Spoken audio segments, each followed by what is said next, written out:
उषा एवं अनिरुद्ध का मिलाप। अनिरुद्ध और उषा का मिलाप अत्यंत रहस्यमय व रोचक है, क्योंकि इसके कारण भगवान श्री कृष्ण और शिव जी के मध्य भयंकर युद्ध हुआ। महाराज परीक्षित सुखदेव गोस्वामी से यह समस्त कथा सुनने को उत्सुक थे। अतः सुखदेव जी ने इस प्रकार कथा कही। प्रिय राजन, तुमने राजा बलि का नाम सुना होगा। वे एक महान भक्त थे, जिन्होंने श्री विष्णु के ब्राह्मण रूप में अवतरित भगवान वामन को अपना सर्वस्व अर्थात समस्त जगत दान में दे दिया। राजा बलि के 100 पुत्र थे और उनमें सबसे बड़ा बानासुर था। यह महान शूरवीर बानासुर महाराज बलि का पुत्र था और शिव जी का एक महान भक्त था। वह शिव जी की सेवा करने के लिए सदैव तत्पर रहता था। अपनी भक्ति के कारण उसे समाज में उच्च पद प्राप्त हुआ। प्रत्येक दृष्टि से उसको सम्मान प्राप्त था। वास्तव में वह अत्यंत बुद्धिमान तथा उदार भी था। उसके समस्त कार्यकलाप प्रशंसनीय थे, क्योंकि वह भी अपने वचन तथा प्रण से विचलित नहीं होता था। वह अत्यंत सत्यवादी तथा अपने प्रण का पक्का था। उन दिनों वह शोणितपुर नगर पर राज्य कर रहा था। भगवान शिव की कृपा से बानासुर के 1000 हाथ थे और वह इतना शक्तिशाली हो गया, राजा इंद्र के समान देवता भी उसके आज्ञाकारी दास की भांति उसकी सेवा करते थे। बहुत काल पूर्व जब शिव जी अपना प्रसिद्ध तांडव नृत्य कर रहे थे, जिसके लिए वे नटराज के नाम से विख्यात हैं, तब बानासुर ने अपने 1000 हाथों से लयपूर्वक नगाड़े बजाकर शिव जी की उनके नृत्य में सहायता की थी। भगवान शिव अति शीघ्र प्रसन्न हो जाते हैं, अतएव वे आशुतोष नाम से प्रसिद्ध हैं। वे अपने भक्तों पर अत्यंत स्नेह भी रखते हैं। वे अपनी शरण में आने वाले की रक्षा करते हैं और इस भौतिक जगत में वे समस्त जीवों के स्वामी हैं। बानासुर से प्रसन्न होकर उन्होंने कहा, मैं तुमसे अत्यंत प्रसन्न हूँ, अतएव तुम्हें जिस वस्तु की इच्छा हो तुम मुझसे मांग सकते हो। बानासुर ने उत्तर दिया, प्रिय भगवान, यदि आप प्रसन्न हैं तो आप शत्रुओं से मेरी रक्षा करने के हेतु मेरे नगर में निवास कीजिए। एक बार बानासुर शिव जी को प्रणाम करने आया। सूर्यमंडल के समान चमकते हुए अपने शीर्ष प्राण से शिव के चरण कमलों का स्पर्श करके उसने उन्हें प्रणाम किया। उनकी सादर वंदना करते हुए बानासुर ने कहा, प्रिय भगवान, जिस व्यक्ति की आकांक्षा अपूर्ण हो वह आपके चरण कमलों का आश्रय लेकर अपनी इच्छा पूर्ण कर सकता है, क्योंकि आपके चरण कल्पतरु की भांति है। उनसे व्यक्ति अपनी वांछित वस्तु प्राप्त कर सकता है।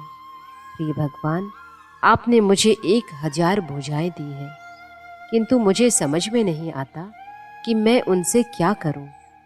कृपया मुझे क्षमा कीजिए, किंतु ऐसा प्रतीत होता है कि मैं युद्ध में उनका उचित उपयोग नहीं कर सकता हूँ। आप भौतिक जगत के आदि पिता हैं। आपके अतिरिक्त मुझे अपने से युद्ध करने में सक्षम कोई और दिखाई नहीं देता है। कभी कभी मुझे अपनी भुजाओं से युद्ध करने की अति इच्छा होती है, और जब मैं कोई योग्य योद्धा ढूंढने जाता हूँ तो दुर्भाग्यवश मेरी असामान्य शक्ति से परिचित होने के कारण सब लोग पलायन कर जाते हैं।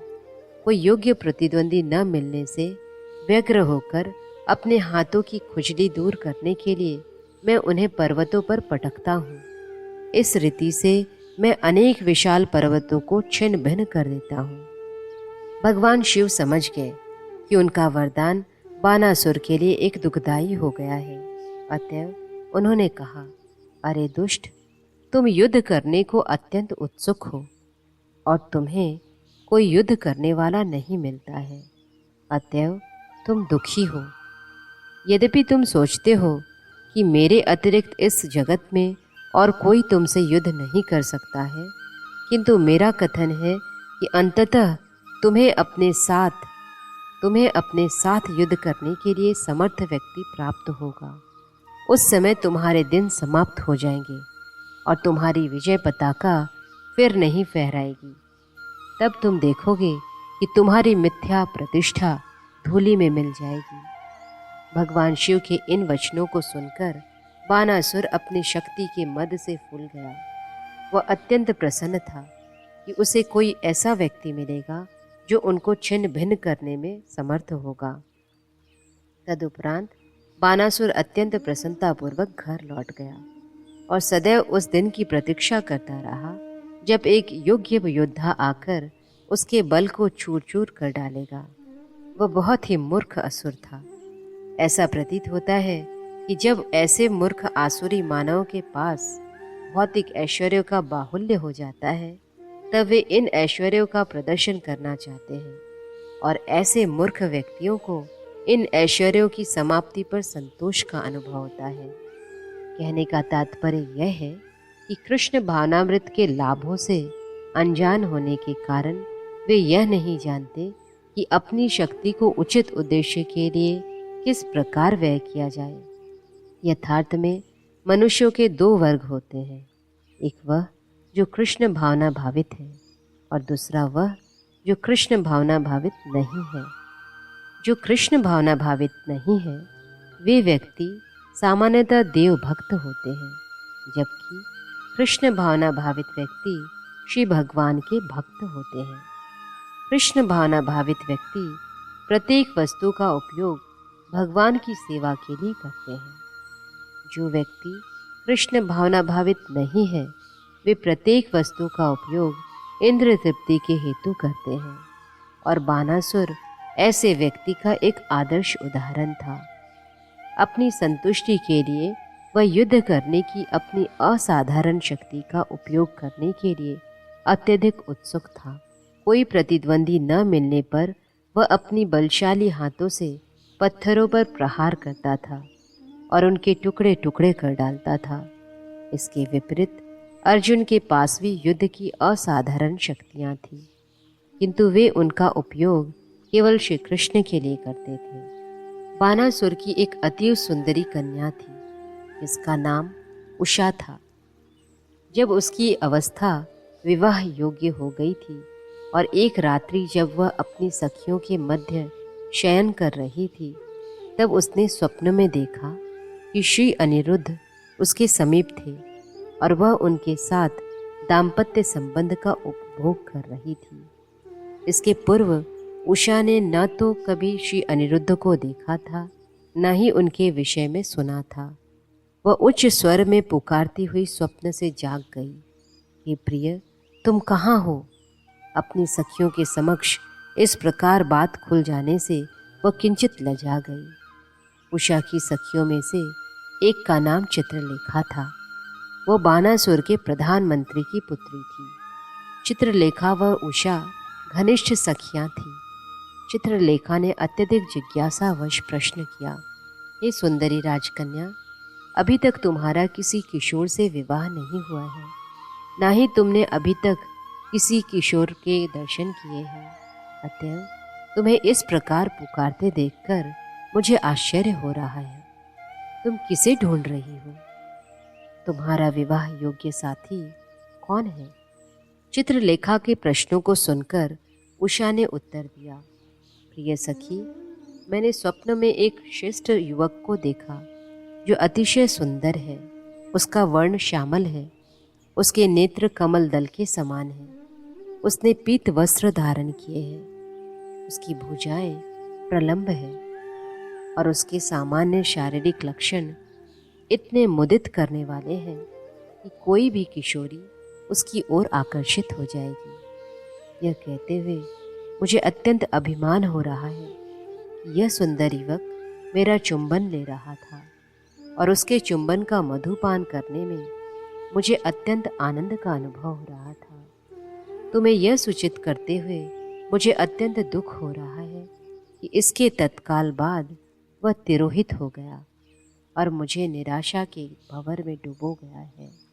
प्रिय सखी, अपने हृदय के वांछित स्वामी इस अद्भुत युवक को प्राप्त करने के लिए मैं अत्यंत अधीर हुई। उषा के वचनों को सुनकर चित्रलेखा ने तत्काल उत्तर दिया, मैं तुम्हारे वियोग के दुख को समझ सकती हूँ। मैं तुम्हें विश्वास दिलाती हूँ कि यदि यह युवक उच्च, मध्य व निम्न तीनों लोकों में कहीं भी है, तब मैं तुम्हारी संतुष्टि के लिए उसे अवश्य ही ढूंढ लाऊंगी। यदि तुम अपने स्वप्न के उस युवक को पहचान लोगी तो मैं अवश्य ही तुम्हारी मानसिक शांति ले आऊंगी। अब मैं तुम्हारे सम्मुख कुछ चित्र बनाती हूँ, तुम उन्हें देखो और जैसे ही तुम्हें तुम्हारे वांछित पति का चित्र दिखे तुम मुझे बता देना। वह कहाँ है इससे कोई भेद नहीं पड़ता है, मुझे उसको यहाँ लाने की कला ज्ञात है। अतएव जैसे ही तुम उसे पहचान लोगी मैं तत्काल उसे यहाँ लाने का प्रबंध करूँगी। इस प्रकार वार्तालाप करते हुए चित्रलेखा ने स्वर्गलोक में निवास करने वाले देवताओं के चित्र बनाने प्रारंभ कर दिए। तदंतर उसने गंधर्वों, सिद्धों, चारणों, पनंगों, दैत्यों, विद्याधरों, यक्षों और मानवों के भी चित्र बनाए। श्रीमद् भागवत तथा अन्य वैदिक साहित्य के कथनों से यह निश्चित रूप से सिद्ध हो जाता है कि प्रत्येक ग्रह पर विभिन्न प्रकार के जीव निवास करते हैं। अतएव यह कहना मूर्खता है कि पृथ्वी पर रहने वाले जीवों के अतिरिक्त और कोई जीव नहीं है। चित्रलेखा ने कई चित्र बनाए। मानवों के चित्रों में वृष्णि वंश के चित्र भी थे। उसमें श्री कृष्ण के पिता वसुदेव जी, पितामह शूरसेन जी, श्री बलराम जी, भगवान श्री कृष्ण तथा अन्य अनेक व्यक्तियों के चित्र थे। जब उषा ने प्रद्युम्न का चित्र देखा तो वह किंचित लजा गई, किंतु जब उसने अनिरुद्ध का चित्र देखा तो वह इतनी लजा गई कि उसने तत्काल अपना सिर झुका लिया और मुस्कुराने लगी। जिसे वह ढूंढ रही थी वह पुरुष उसे प्राप्त हो गया था। उसने अनिरुद्ध का चित्र पहचान कर चित्रलेखा को बताया कि उसका हृदय चुराने वाला पुरुष वही है।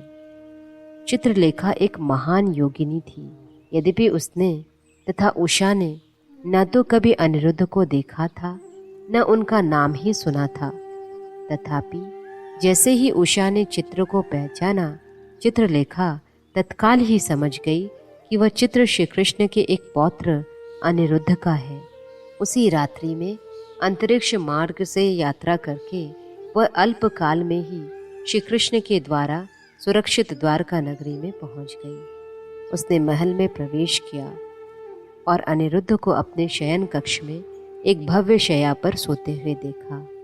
अपनी योग माया से चित्रलेखा सोते हुए अनिरुद्ध को तत्काल शोणितपुर नगर में ले आई, जिससे कि उषा अपने वांछित पति का दर्शन कर सके। उषा तत्काल प्रसन्नता से खिल गई और अत्यंत संतोषपूर्वक अनिरुद्ध के संग का आनंद उठाने लगी। जिस महल में उषा तथा चित्रलेखा निवास करती थी वह इतनी भली भांति सुरक्षित था कि किसी भी पुरुष के लिए उसमें प्रवेश करना अथवा उसके अंदर देख पाना असंभव था। उषा तथा अनिरुद्ध महल में साथ साथ निवास करते थे। दिन प्रतिदिन अनिरुद्ध के प्रति उषा का प्रेम बढ़ने लगा। उषा ने अपने मूल्यवान वस्त्रों, पुष्पों, मालाओं, सुगंधों तथा धूप आदि से अनिरुद्ध को प्रसन्न कर दिया। उनकी शैया के समीप के आसन के निकट खान पान के प्रयोजन की अन्य सामग्रियां भी थीं, जैसे दूध और शरबत आदि उत्तम पेय तथा चबाने वाले निगलने योग्य उत्तम खाद्य पदार्थ। सबसे बढ़कर उषा ने अनिरुद्ध को अपने मधुर वचनों और सेवा से प्रसन्न कर दिया। उषा अनिरुद्ध की इस तरह उपासना करती थी जैसे वे श्री भगवान हो। उषा की अति उत्तम सेवा से प्रसन्न होकर अनिरुद्ध सब कुछ भूल गए। इस प्रकार उषा अपने अनन्य प्रेम व ध्यान से अनिरुद्ध को अपनी ओर आकर्षित करने में सफल हुई। इस प्रेम और सेवामय वातावरण में अनिरुद्ध स्वयं को भी लगभग भूल गए और उन्हें यह भी स्मृति न रही कि वे कितने दिनों से अपने वास्तविक गृह से दूर हैं। कुछ समय पश्चात उषा में कुछ ऐसे शारीरिक लक्षण दिखाई दिए जिनसे संकेत मिलता था कि वह किसी पुरुष मित्र के साथ समागम कर रही थी। वे लक्षण इतने स्पष्ट थे कि उसकी गतिविधियां किसी से भी गुप्त नहीं रखी जा सकती थी। अनिरुद्ध के संग उषा सदैव ही प्रसन्न रहती थी। उसके संतोष की सीमा न थी। नौकर और महल के द्वारपाल सरलता से अनुमान लगा सकते थे कि उसका किसी पुरुष से संबंध है, तथा अधिक की प्रतीक्षा न करके तत्काल उन सबने अपने स्वामी बानासुर को जानकारी दी। वैदिक सभ्यता में किसी अविवाहिता कन्या का किसी पुरुष से संबंध रखना कन्या के परिवार के लिए महान कलंक होता है। अतएव महल की देखभाल करने वाले व्यक्ति ने सावधानीवश अपने स्वामी को सूचित किया कि उषा में एक कलंकपूर्ण संबंध का संकेत देने वाले लक्षण विकसित हो रहे हैं। सेवकों ने अपने स्वामी को सूचित किया कि वे महल की रक्षा में तनिक भी असावधानी नहीं कर रहे हैं। वे रात दिन चौकस रहते हैं कि कोई युवक महल में प्रवेश न कर सके। वे इतने सावधान थे कि कोई पुरुष यह देख भी नहीं सकता था कि महल में क्या हो रहा है। अतः वे चकित थे कि उषा किस प्रकार दूषित हो गई। वे इस स्थिति का कारण नहीं ढूंढ सके। अतः उन्होंने संपूर्ण स्थिति अपने स्वामी के समक्ष प्रस्तुत कर दी। यह जानकर बानासुर को आघात लगा कि उसकी कन्या उषा अब कुमारी नहीं रही। यह बात उसके हृदय पर भार बन गई और वह अविलंबन उस महल की ओर दौड़ा जिसमें उषा निवास करती थी।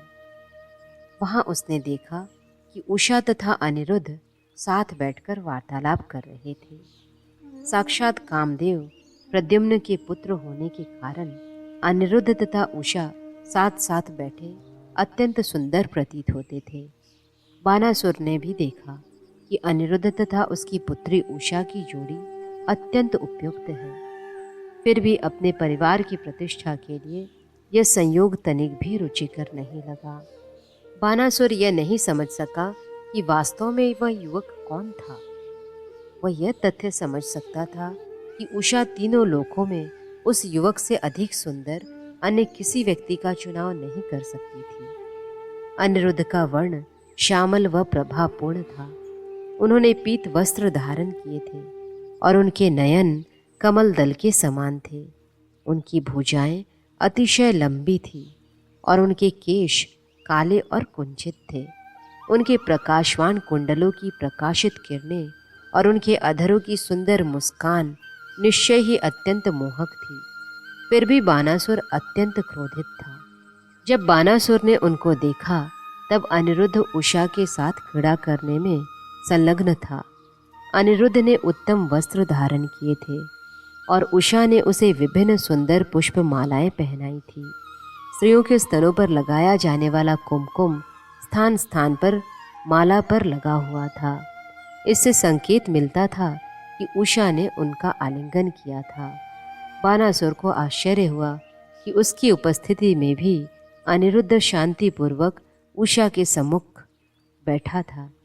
अनिरुद्ध को ज्ञात था कि उसके भावी श्वशुर प्रसन्न नहीं है और वे उस पर आक्रमण के हेतु महल में अनेक सैनिकों को एकत्र कर रहे हैं।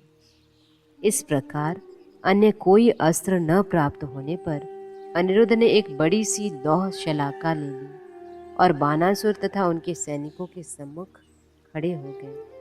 वे दृढ़तापूर्वक ऐसी मुद्रा में खड़े हो गए जिससे संकेत मिलता था कि यदि उन पर आक्रमण होगा तो वे लौह शलाका से समस्त सैनिकों को धाराशायी कर देंगे।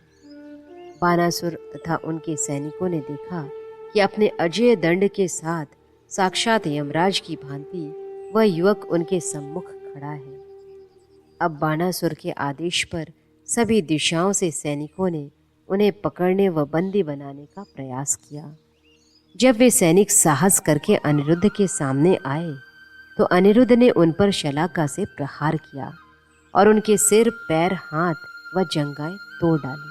एक के पश्चात एक सैनिक भूमि पर गिरने लगा। अनिरुद्ध ने उनका उसी प्रकार वध कर दिया जैसे बाजों के दल का नेता भौंकने वाले कुत्तों को एक एक करके मार डालता है। इस रीति से अनिरुद्ध महल से बच निकलने में सफल हो गए। बानासुर को विभिन्न युद्ध कलाएं ज्ञात थी और शिव जी की कृपा से उसे नागपाश के द्वारा शत्रु को बंदी बनाने की क्रिया भी ज्ञात थी। अतः महल से बाहर आते समय अनिरुद्ध को बंदी बना लिया गया। जब उषा को यह समाचार प्राप्त हुआ कि उसके पिता ने अनिरुद्ध को बंदी बना लिया है, तब वह शोक और किंग कर्तव्य विमूढ़ता से व्याकुल हो गई। उसके नेत्रों से अश्रु प्रवाहित होने लगे और स्वयं को रोकने में असफल होकर वह अत्यंत उच्च स्वर से क्रंदन करने लगी।